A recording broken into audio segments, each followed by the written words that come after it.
Vamos a dirigirnos inmediatamente al libro de Lucas. Y la mañana de hoy, el texto que vamos a leer, que por cierto, solo un comentario aparte, creo que no es muy común escuchar un sermón de esta temática, se encuentra en el capítulo 9, los versículos del 28 al 36. Lucas capítulo 9, los versículos del 28 al 36. Generalmente, yo siempre les digo, y lo vamos a hacer, que nos pongamos sobre nuestros pies. Pero es tal el texto de esta mañana que si estuviéramos en la antigua dispensación también les diría que se quitaran el calzado. Pónganse sobre sus pies, Lucas 9, los versículos del 28 al 36. Lucas 9, versículos del 28 al 36. Yo lo del 28 al 35 y unánime leeremos el versículo 36. Aconteció como 8 días después de estas palabras que tomó a Pedro, a Juan y a Jacobo y subió al monte a orar. Y entre tanto que oraba, la apariencia de su rostro se hizo otra y su vestido blanco y resplandeciente.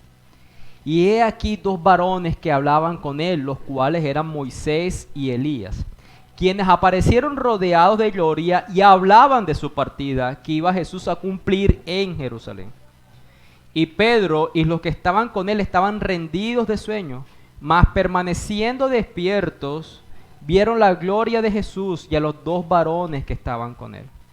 Y sucedió que, apartándose ellos de él, Pedro dijo a Jesús: Maestro, bueno es para nosotros que estemos aquí, y hagamos 3 enramadas, una para ti, una para Moisés y una para Elías, no sabiendo lo que decía.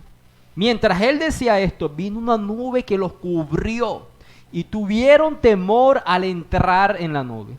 Y vino una voz desde la nube que decía: Este es mi Hijo amado, a él oíd.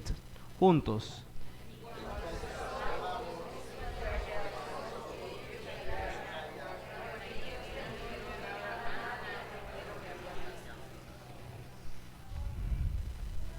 Señor, Padre, en esta mañana que nos encontramos leyendo esta palabra, que no es desconocida en la lectura de muchos de nosotros, hay tanta santidad que solamente atrevernos a leerla, Señor, debería generar reverencia en nuestros corazones. Muchas veces les he dicho a mis hermanos, nos ponemos de pie para recordar nuestra conciencia delante de quién nos estamos presentando. Pero aquí estamos delante de un evento, Señor, que supera nuestra capacidad de entendimiento. Pero si hay algo que quiero que podamos orar juntos, es conforme a lo que hemos leído, a tu propia voz diciendo: Este es mi Hijo amado, a él oíd. Mi oración y la de esta iglesia, Señor, es que deseamos oír la voz de tu Hijo amado. Deseamos poder ver el resplandor de su gloria a medida que la palabra es predicada. Entendemos, Señor, que el pecado nubla la belleza de tu ser y que todo lo que podemos conocer de ti es por tu propia voluntad que te revelas a nosotros, que te das a conocer. ¿Cuánto necesitamos, a pesar de que estamos a la luz del día, que la gloria, la luz de tu gloria, Señor, alumbre nuestros corazones, las tinieblas que en él hay, tanto para el creyente como para el incrédulo? Y solamente va a suceder si tú te dispones que así sea.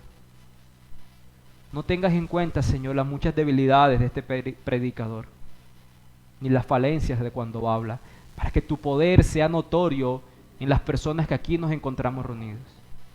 Dependemos de ti, Padre. Amén y amén.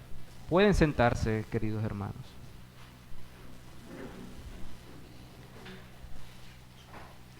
Hay algo que muchos de nosotros siempre hemos acostumbrado a hacer desde que somos niños, y tenemos algún uso de razón, que es pensar en los viajes del tiempo.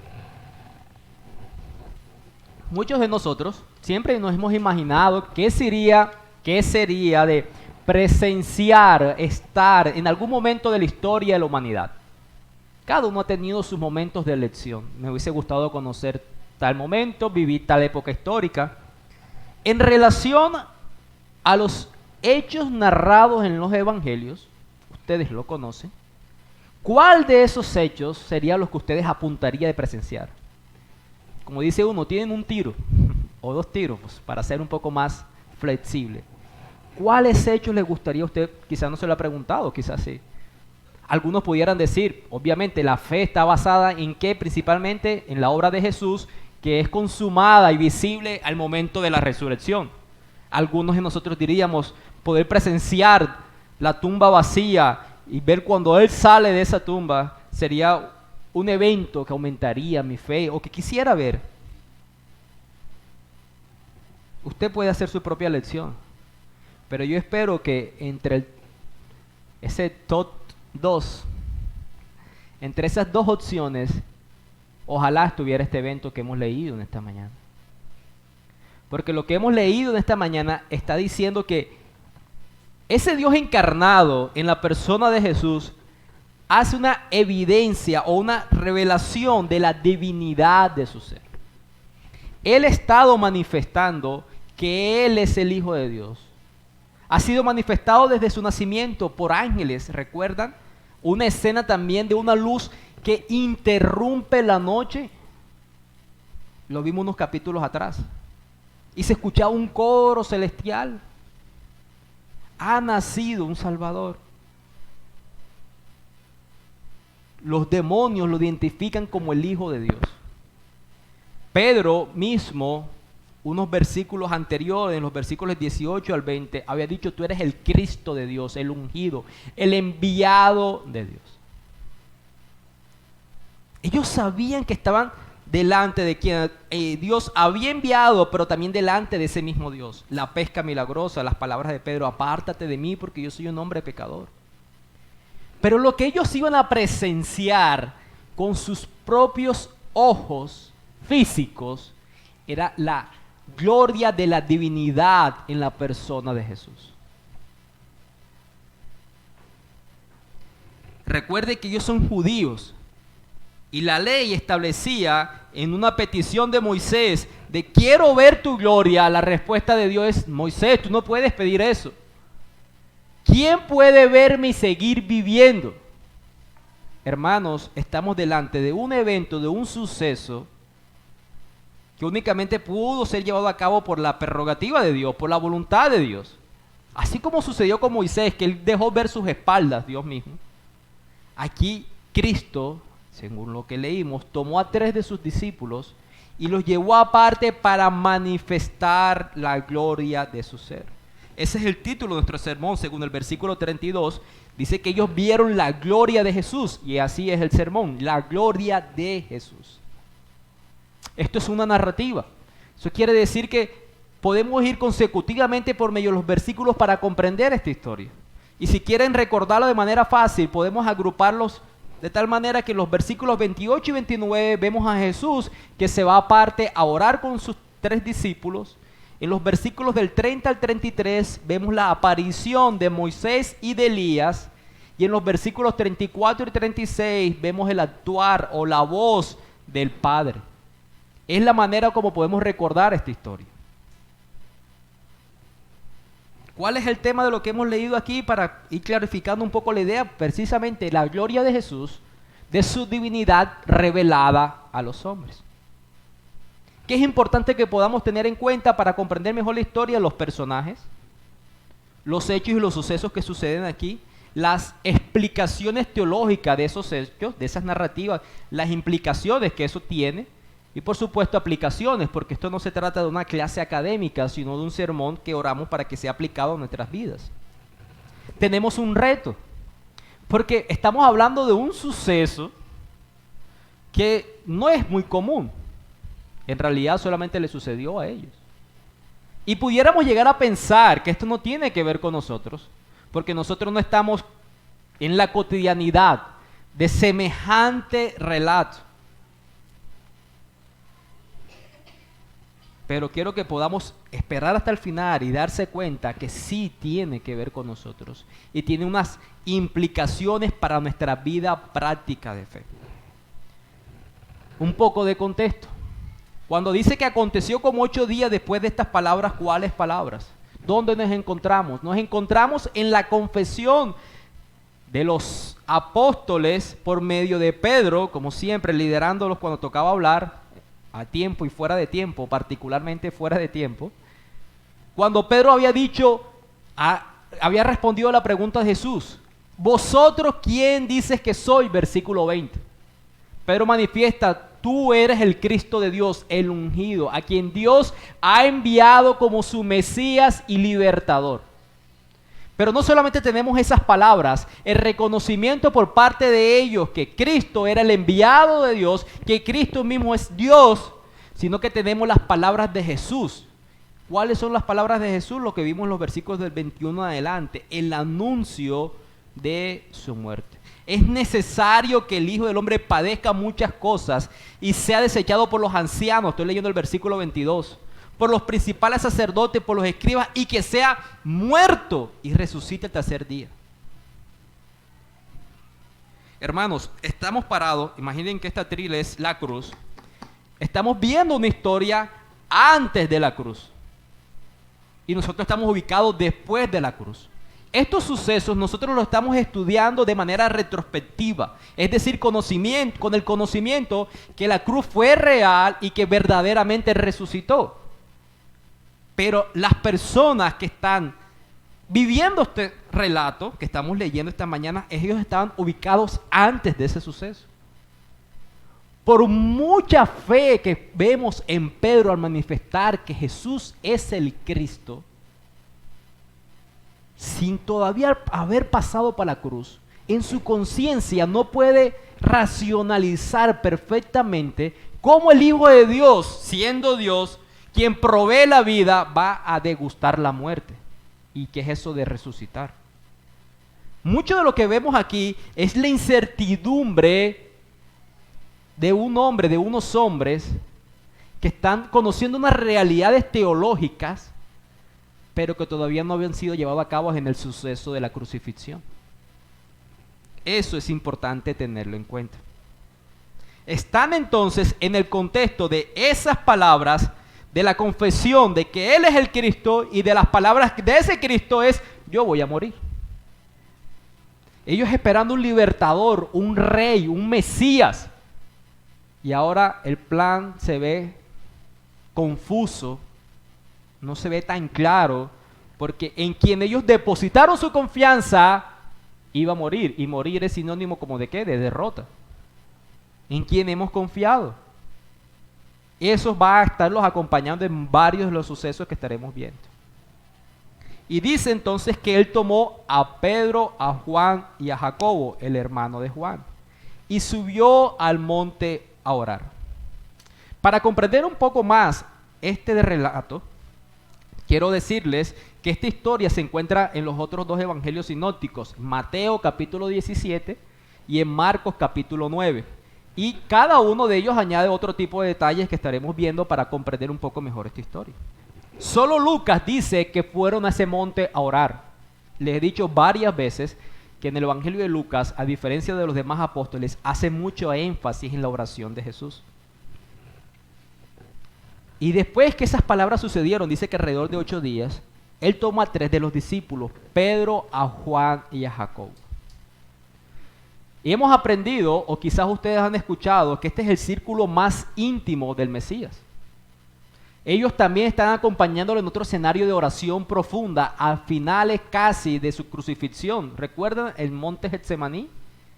Donde está orando y los toma a ellos. Casualmente en los momentos más intensos de una oración profunda de Cristo, estos 3 están durmiendo, aquí y allá en Getsemaní. Y dice que los lleva a un monte, pero no nos dice cuál es el monte. No vamos a especular, no es relevante. ¿Y por qué 3? ¿Por qué no los 12? Bueno, como les he dicho, este es un círculo más íntimo. Él dedicó un poco más de tiempo en estos 3 que en los demás apóstoles, con el propósito de que estos 3 también edificaran a los otros en otro momento, pero al mismo tiempo con el deseo de cumplir la ley. ¿Qué dice la ley acerca de la veracidad de un testimonio? Que tenía que ser verificable ¿por quién? Por 2 o 3 testigos. Él necesitaba que si estos sucesos iban a ser en algún momento anunciados, tuviera testigos oculares de que verdaderamente él haya manifestado la gloria de su ser. Por eso se lleva a 3 de ellos. ¿Y quién mejor que aquellos íntimos de él? Y dice que mientras que él oraba,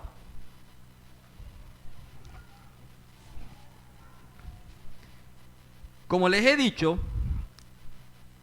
frente a la majestuosidad de este evento, de ver visiblemente la gloria del Dios Trino en la persona de Jesús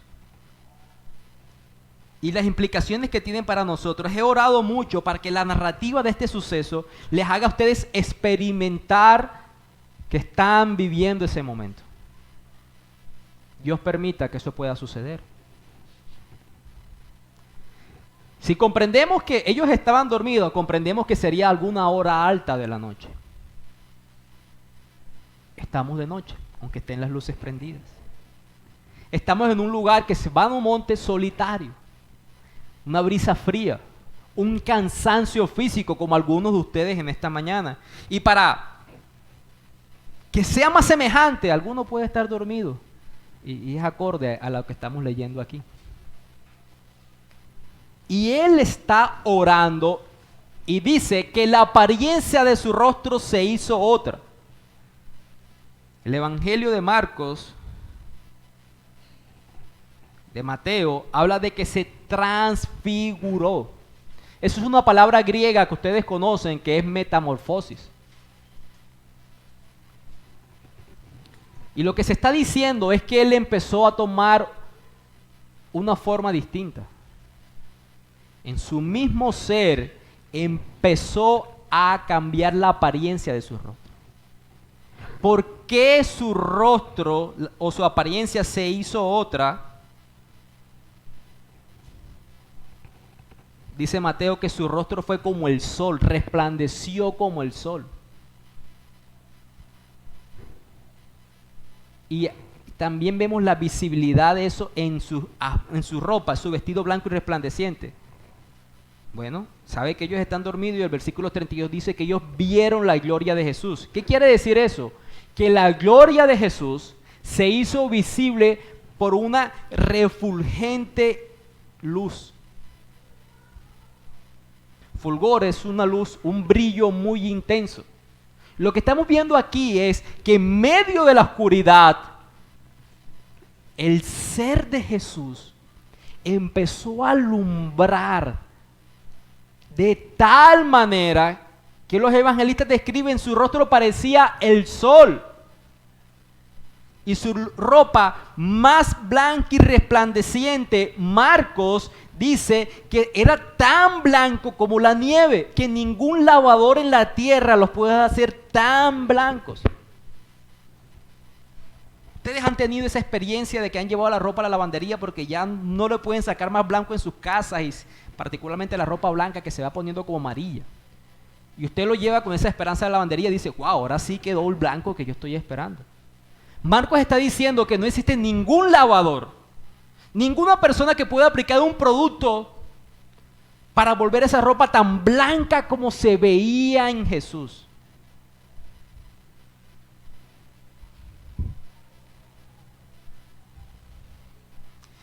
Pensamos en las escrituras en algún suceso que la gloria de Dios ilumine el rostro de una persona, ¿sí? ¿A quién piensan ustedes en ese tipo de relato? Moisés. Recordemos la historia de Moisés para comprender un poco más lo que está sucediendo en Jesús. Después del becerro de oro, cuando llega el juicio de Dios, Moisés rompió las primeras tablas. Dios le dice a Moisés, mira, mi ángel va a ir contigo, les voy a llevar hasta la tierra donde fluye leche y miel, pero yo no voy a ir, mi ángel va. Moisés le dice, no, si tu presencia no va conmigo, nosotros no vamos. En el capítulo 33, 34, Dios describe, de Éxodo, describe que esa presencia que Moisés anhela que lo acompañe, le va a otorgar la petición de poderle ver. Moisés le dice, yo te quiero ver, yo te quiero ver. Y a pesar de la negativa de Dios de que si me ves puedes fallecer, él accede, le dice, ¿sabes qué vamos a hacer? Te voy a poner en una piedra, le voy a hacer una hendidura. Cuando yo pase voy a proclamar mi nombre y tú podrás ver mis espaldas. Y así sucede. Le entrega las tablas por segunda vez y el relato nos cuenta que los que estaban abajo se asombraron al ver cómo el rostro de Moisés resplandecía. Ustedes han visto el brillo de la luna, ¿cierto? La luna tiene luz. La luz de la luna, ¿qué es? ¿El reflejo de quién? Del sol. Lo que sucedió con Moisés fue que la gloria de Dios fue presente cuando su nombre fue proclamado y él vio las espaldas del Señor. Y la luz de esa gloria rebotó en la cara de Moisés y quedó impregnada de eso. Pero lo que está sucediendo aquí en Lucas es que la luz del rostro de Jesús era una luz inherente en él. No es que fue reflejada en su cara. Es que él, por su prerrogativa y su voluntad, quitó momentáneamente el velo de su carne. Porque él siempre ha sido Dios. Lo que no dejaba ver el resplandor de su gloria es su voluntad de velar su divinidad cuando él se encarnó. Él nunca dejó de ser Dios, siempre fue Dios. Y ahora estas personas van a ser expuestas a la divinidad de Jesús por medio del resplandor de su gloria. ¡Wow!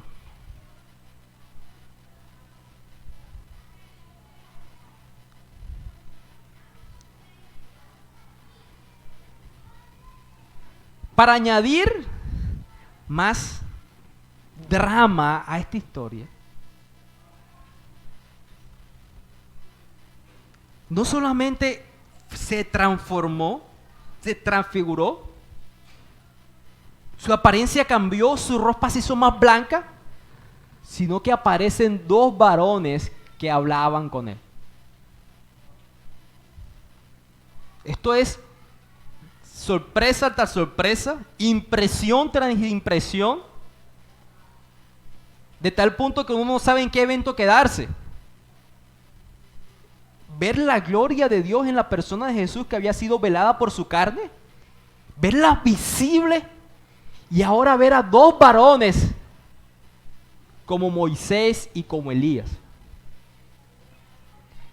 Ellos son presentados en la escena hablando con él. ¿Con quién? Con Jesús. Y solo Lucas dice de qué hablaban. Ellos hablaban de su partida. ¿La partida de quién? De Jesús. La que iba a cumplir en Jerusalén. Recuerden que Jerusalén enmarca no el resort de Jesús, es decir, sus vacaciones, sino su ¿qué? Su camino al Gólgota, al Calvario, su muerte, la que él había anunciado antes. Ellos están hablando acerca de ese suceso que iba a venir. Cuando tú vayas a Jerusalén, allá vas a cumplir la voluntad de tu Padre. Vas a morir, pero vas a resucitar. Y dice que Pedro y los que estaban con él estaban rendidos de sueño. Pero en ese punto de estar dormidos y estar sucediendo todo eso, son despertados. Yo me lo imagino como, ¿cuáles son los momentos donde nuestros ojos biológicos, no los ojos de la fe, nuestros ojos, los que tenemos aquí en la cara, pueden ver la mayor intensidad del brillo de la luz? Pudiéramos pensar que cuando miramos al sol directamente. Pero quizás, para mí, uno de los escenarios donde más sentimos la intensidad de la luminosidad es esos momentos cuando estamos dormidos y de un momento a otro se nos prende la luz del cuarto o nos alumbran directamente a la cara. O sea, cuando usted lleva tiempo con los ojos cerrados, no es que la luz del cuarto tuvo un pico de voltaje y alumbró más, sino que por tener los ojos cerrados han sentido esa sensación de brillo intenso en los ojos. Y aquí estamos hablando que hay un brillo superior al sol. Y entre que ellos estaban dormidos y empiezan a sentir en sus ojos que la habitación o ese monte fue iluminado, y están viendo la gloria de Dios en la persona de Jesús, y están viendo dos personas que están hablando con Él, y están hablando de ese suceso que ellos tienen como esa inquietud, ¿cómo así que tú eres el Cristo y has de morir? Y dice que son Moisés y Elías, y obviamente nos preguntamos por qué Moisés y Elías. Hay dos preguntas mientras estamos viendo este relato. ¿Por qué Moisés y Elías y cómo supieron ellos que es Moisés y Elías? Primero, ¿por qué Moisés y Elías? Él era la representación, Moisés, de la ley, y Elías la representación de los profetas. ¿Ustedes recuerdan la historia de Jesús caminando hacia Emaús con unos discípulos? Cuando estos discípulos no comprendían con quién estaban hablando, y dice de un momento a otro que el Señor les enseña por medio de la ley y los profetas lo que la ley y los profetas dicen ¿de quién? De Dios. Incluso como termina Malaquías, el último profeta, antes de los 400 años de silencio, los últimos versículos hacen una referencia a Elías y a Moisés. Dice Malaquías 4, versículo 4, acordaos de la ley de Moisés. La ley de Moisés es la ley de Dios. Mi siervo, al cual encargué en Horeb ordenanzas y leyes para todo Israel. He aquí, yo os envío el profeta Elías antes que venga el día de Jehová grande y terrible. Él hará volver el corazón de los padres hacia los hijos y el corazón de los hijos hacia los padres. Los judíos estaban esperando la manifestación del Elías. Y como aprendimos inicialmente en el Evangelio de Lucas, Elías vino en la persona ¿de quién? De Juan el Bautista. Su ministerio fue parecido. Entonces tenía que ser Moisés y Elías, no podía ser Abraham, ni Jeremías o Isaías, porque estos dos representaban la ley y los profetas. Estos dos evidenciaban que el contenido de la ley y los profetas es el Cristo enviado por Dios. Eran ellos dos. Y para ellos tiene que haber sido sorprendente porque recuerdan la narración de Deuteronomio 34 acerca de la muerte de Moisés. Dice que Dios le permitió ver la tierra prometida, mírala pero no entres, desobedeciste, eso ya no es para ti. Y dice que Él mismo lo enterró. ¿Quién? Dios. Donde nadie supo. Nadie supo dónde fue enterrado Moisés. ¿Para qué? Porque Moisés es una figura tan representativa para los israelitas que pudieran hacer ¿de qué? Un altar y un ídolo.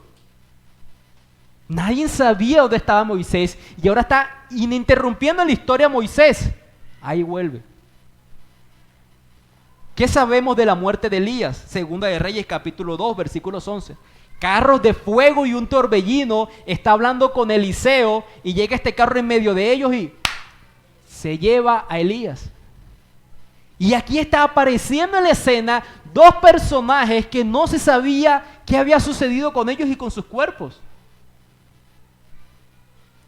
¿Qué tipo de cuerpos tuvieron para este momento? Solo Dios sabe eso que sucedió ahí.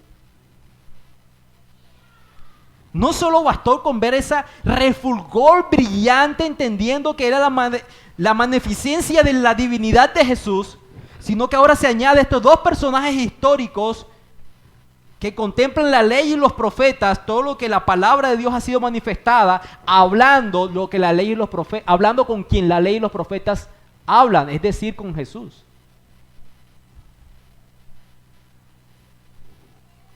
¿Cómo supieron o cómo los apóstoles que eran Moisés y Elías?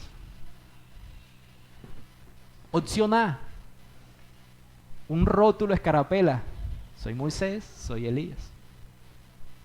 Opción B, iluminados por Dios para comprender que eran personajes históricos. Opción C, la tradición oral había descrito a estos hombres de tal manera que cuando lo vieron se parecía a lo que siempre habían escuchado que estos hombres eran, físicamente. Opción D, más dramática aún. Moisés está parado con unos pergaminos que son la ley o las tablas que son la ley. Y Elías llegó en un carro de fuego. Era indescriptible, era visible que estamos hablando de la ley y estamos hablando de quien se fue en un carro de fuego. Eso sería más dramático. ¿Y saben cuál es la respuesta? Opción E, no la sabemos. La Biblia no dice cómo ellos lo supieron. Quizás estaban hablando y en la conversación se sobreentendió que era Moisés y Elías. Pero eso no tiene que dejarnos con una curiosidad insana. Les prometo que si creen en el Señor Jesús y se arrepienten de sus pecados y están delante de Dios, Él les va a responder. Crean en el Señor Jesús. Y ellos escuchaban y alentaban al Mesías de que cumpliera el llamamiento que el Padre le había hecho.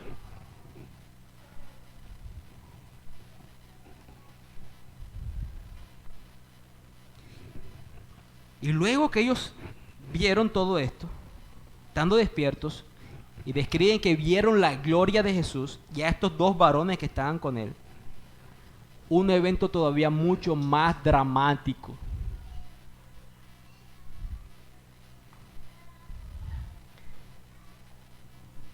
Antes de ese evento, de escuchar la voz audible del Padre, Pedro, siempre interrumpiendo la escena, le dice a Jesús: Maestro, bueno es para nosotros que estemos aquí. ¡Qué alegría esto que estamos experimentando!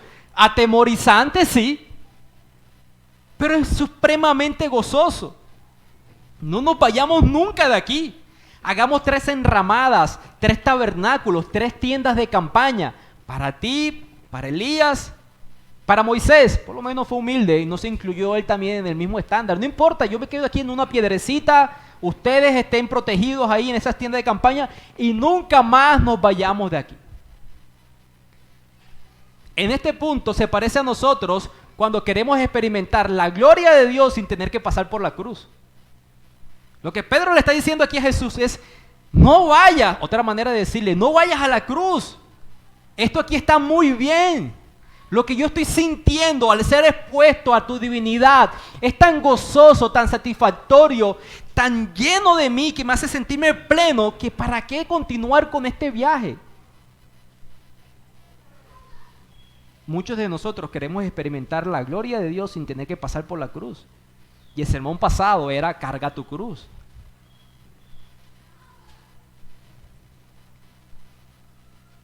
Y dice, no sabiendo lo que decía. Todos estos relatos, ellos los manifestaron, como lo vamos a ver al final, después que el Señor resucitó.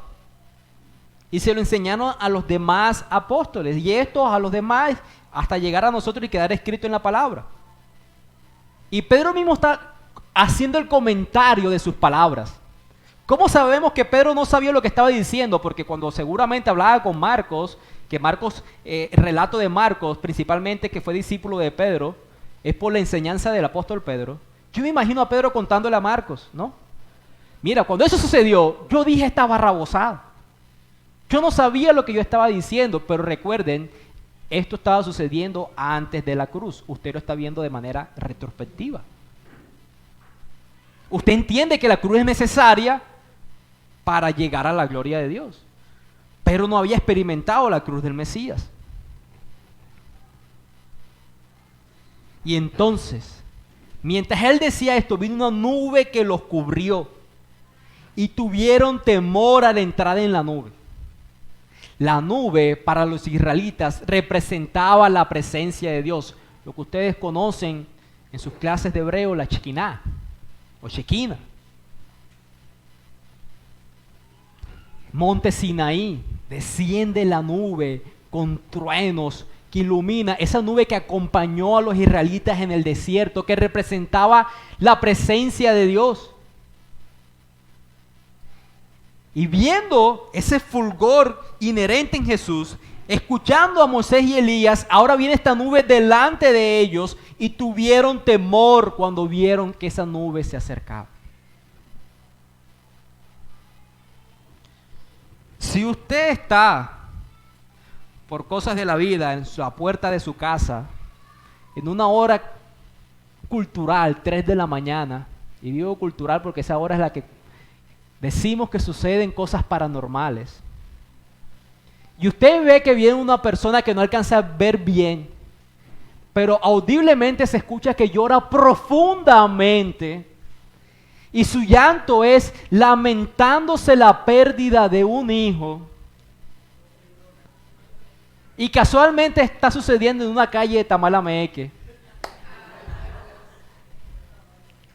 Su reacción a un conocimiento previo en este tipo de suceso sería ¿cuál? Miedo, temor, independientemente que sea alguien que le esté haciendo una mala jugada o una broma, pero el conocimiento previo va a llevarlo a responder con miedo y con temor. Ellos conocían lo que significaba esa nube con esa iluminosidad. Ellos sabían que nadie podía ver a Dios y sobrevivir. Esa luminosidad mostraba también la oscuridad de su propio corazón. Ellos podían ser consumidos en ese momento. Y esa voz manifiesta: este es mi Hijo amado, a Él oíd. Ya habíamos escuchado esa voz en otro relato, el bautismo de Jesús. Este es mi Hijo amado en el que yo me complazco. Ahora el Padre está manifestando no solamente la divinidad de ese ser, este es mi Hijo, Él y yo somos uno. Le está diciendo a sus discípulos: a Él oíd. ¿Por qué? Yo creo que ellos ya tenían convicción de que Él es el Hijo de Dios. Pedro lo había dicho: tú eres el Cristo, tú eres el enviado. Y a pesar de esa gran demostración de fe por su frase y su palabra, esa declaración doctrinal, ellos titubeaban en su corazón con la realidad de que ese enviado tenía que morir en la cruz. No es extraño que usted puede experimentar un día una fe intensa en Dios y al poco tiempo de fallecer en ella. En la historia tan maravillosa que estamos compartiendo y preparando hasta una coreografía los días miércoles del libro de Josué, vimos la historia de una mujer que se llama Rahab y vimos su fe para proteger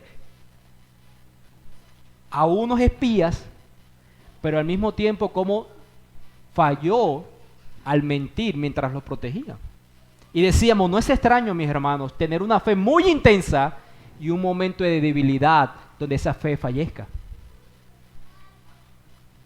Estas personas, a pesar de la evidencia del poder de Dios en la persona de Cristo para sanar, para resucitar, para perdonar pecados, para multiplicar los alimentos, fallaban en la fe. Y el Padre está afirmando la realidad que para aumentar esa fe es necesario escuchar la voz de Jesús.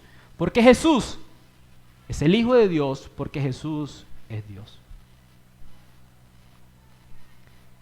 Ellos están boca abajo. Ustedes y yo estamos boca abajo viendo esta historia. Y de un momento a otro, ya no hay nube, ya no hay Moisés y Elías, ya no hay luz, Jesús solo, como siempre había estado. Ellos callaron y por aquellos días no dijeron nada a nadie de lo que habían visto. ¿Cómo se fueron capaces de ocultar semejante información? Bueno, Marcos nos dice, en el relato de Marcos, que Jesús mismo le dijo: a nadie le digan hasta que yo haya resucitado. Después de la resurrección, manifiéstelo, pero antes no. Entonces ellos callaron por obedecer a Dios mismo. Hermanos, para comprender un poco más, y aquí pasamos a las implicaciones y aplicaciones finales, hablando de esas máquinas del tiempo, si tuviéramos el momento, la oportunidad de volver al primer siglo, a la actual Palestina, Jerusalén, a esta zona, y llegáramos y viéramos donde está Jesús con un grupo y una gran multitud, pero supongamos que llegamos al momento donde todos están orando, todos están en silencio, orando, hablando, y usted llega en ese momento, usted no sabía cuál de ellos es Jesús, solo por su apariencia física. Jesús verdaderamente fue hombre como usted y como yo. Lo que ellos vieron aquí entonces fue la providencia de Dios que decide revelar la divinidad de su ser, manifestando su gloria refulgente con un brillo muy intenso para afianzar la fe de ellos en un momento de incredulidad. ¿Y qué tipo de resplandor es este? Miren la visión del apóstol Juan en Apocalipsis 21. La visión del apóstol Juan en Apocalipsis 21, voy a buscarla en otra versión, acerca de la nueva Jerusalén. ¿Qué dice él acerca de esa nueva Jerusalén? Para que se den cuenta de la magnificencia de ese brillo, de esa gloria. Apocalipsis 21, versículo 10 dice: entonces me llevó en el espíritu a un monte grande y alto, me mostró la ciudad santa Jerusalén que descendía del cielo de Dios y tenía la gloria de Dios. Su fulgor era semejante al de una piedra muy preciosa, como una piedra de jaspe cristalino. Versículo 22. Luego de que se hace la descripción del tamaño de los cimientos del muro de la ciudad, dice en el versículo 22, no vi en ella templo alguno. En la Nueva Jerusalén no hay un templo, porque su templo es el Señor y el Dios Todopoderoso y el Cordero. Versículo 23, la ciudad no tiene necesidad de sol ni de luna que la iluminen, porque la gloria de Dios la ilumina y el Cordero es su lumbrera. En la Nueva Jerusalén celestial no habrá un sol y una luna. Y si aún hubiera un sol, la gloria de Dios opacaría el brillo de ese sol. El peso de su excelencia, la belleza de su ser, ilumina tal que siquiera el sol que tenemos pudiera hacerle competencia. Y esa visión que vio Juan en Apocalipsis 21 que le estoy diciendo, es lo que experimentó Pedro con sus apóstoles en ese momento. Wow. ¿Qué sucedió en ellos con esta historia? Con los apóstoles. Quizás viendo lo que sucedió con ellos podemos ver cómo tiene que ver eso con nosotros. El apóstol Juan en su evangelio no pudo dejar de lado este suceso. Juan capítulo 1 versículo 14, aquel verbo fue hecho carne y habitó entre nosotros y vimos que su gloria, gloria como del unigénito del Padre, lleno de gracia y verdad. En su relato él manifestó lo que él había visto en ese momento. Fue tan sorprendente y cautivó tanto su conciencia que no pudo ocultar esa verdad. Jacob falleció. No hay relatos de que haya escrito un libro. El libro de Santiago no es el hermano de Juan, es el medio hermano de Jesús.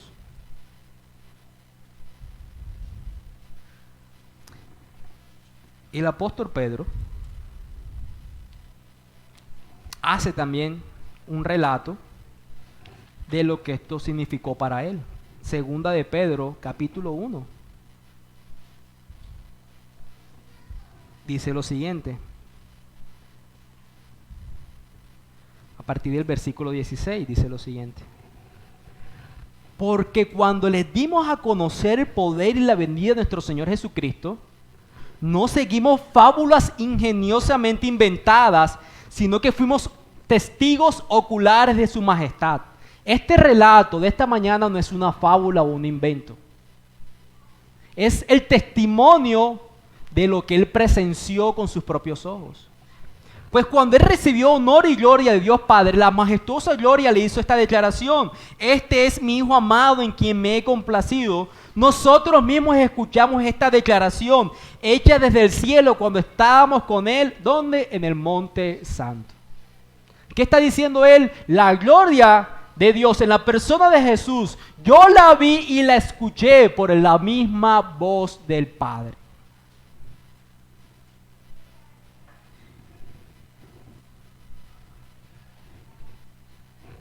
Vimos a estos hombres desfallecer antes de la cruz muchas veces.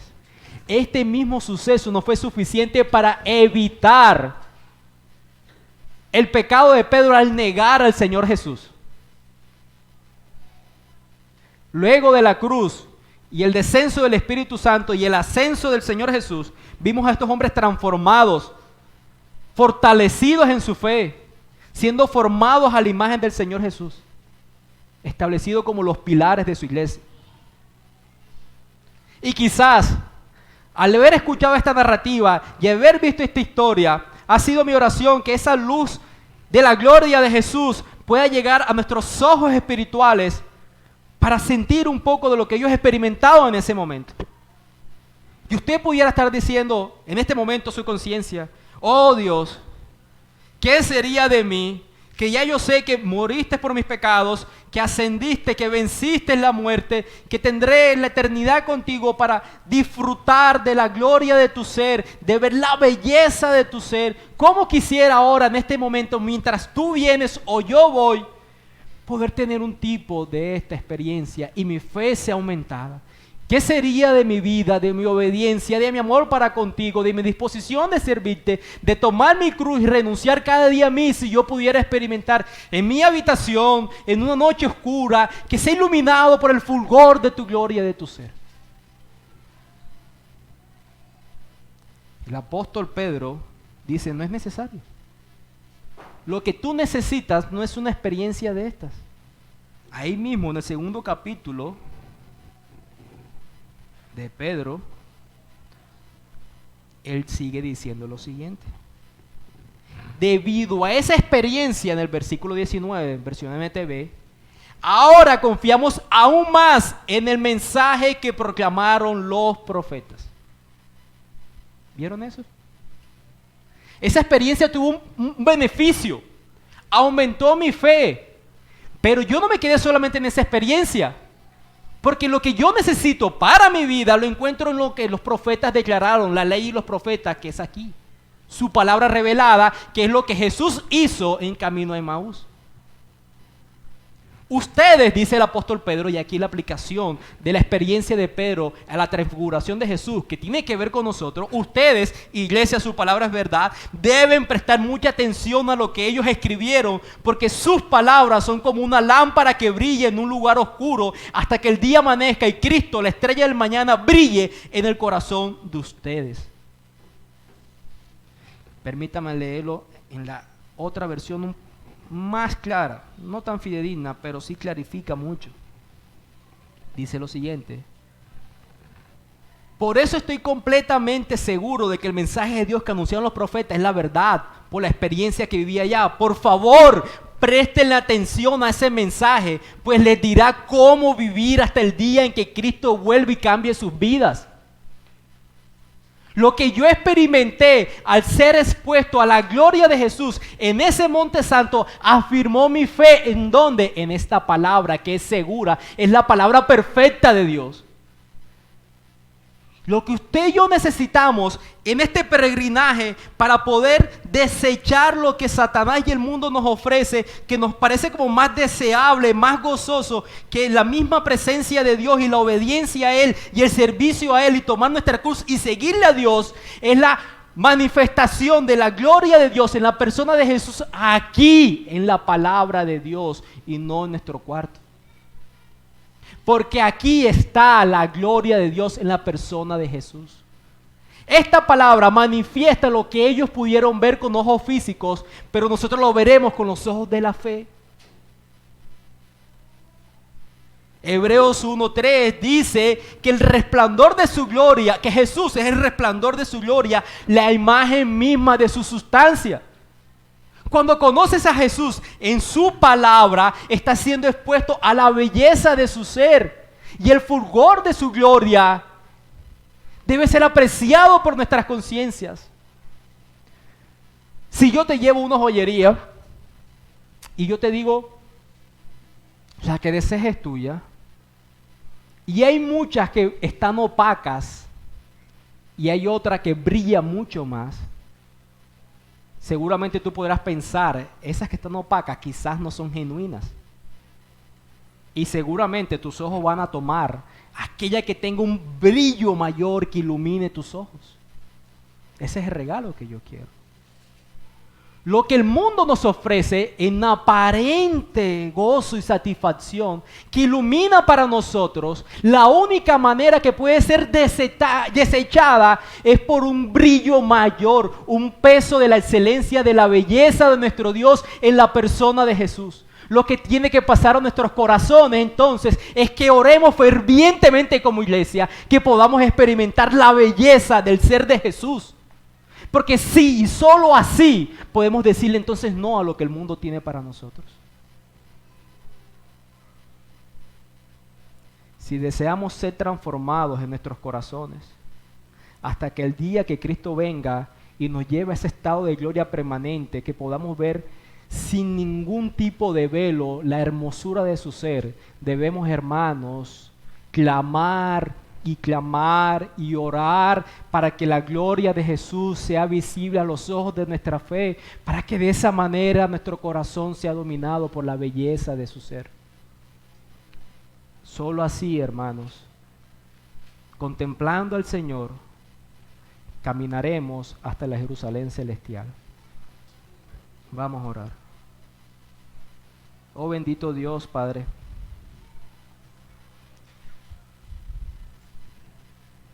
Tú eres Dios. ¿Quién como tú, trascendente? ¿Quién se puede comparar a ti?